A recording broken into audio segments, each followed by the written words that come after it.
নমস্কার বন্ধুরা, জয়ন্তীস kitchen hub চ্যানেলে আপনাদের সবাইকে স্বাগত।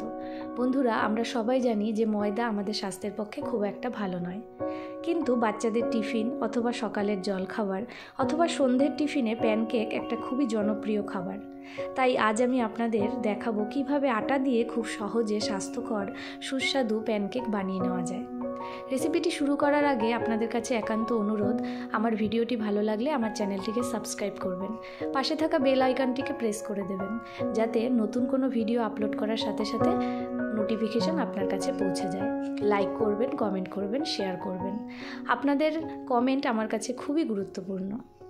তাহলে আর দেরি না করে শুরু করা যাক আজকের রেসিপিটি শুরু করার জন্য প্রথমে রুম টেম্পারেচারে থাকা 2টো ডিম আমি একটা বাটিতে ফাটিয়ে নিয়েছি। এরপর এর মধ্যে দিয়ে দেবো 1 বাটি আটাটাকে চেলে নিতে হবে। তারপর এর মধ্যে দিয়ে দেবো 1/2 টেবিল চামচ বেকিং পাউডার, তার অর্ধেক পরিমাণ দিয়ে দেবো বেকিং সোডা, আর দেবো সামান্য লবণ আর সামান্য সাদা তেল, আর দিয়ে দেবো পরিমাণ মতো চিনি। সব উপকরণ ভালো করে মিশিয়ে এর মধ্যে দিয়ে দেবো আগে থেকে জাল করে ঠান্ডা করে রাখা দুধ দিয়ে এরকম একটা মসৃণ ব্যাটার বানিয়ে নিতে হবে।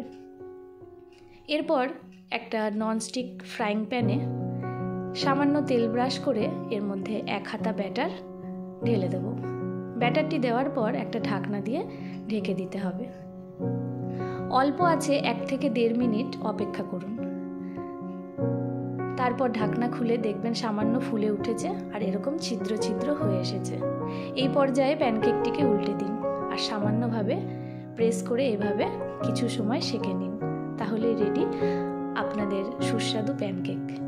ছোট থেকে বড় সবারই খুব ভালো লাগবে। তাহলে আর দেরি কেন, আজই ঝটফট বানিয়ে ফেলুন আর উপভোগ করুন। আজ এই পর্যন্তই, ধন্যবাদ।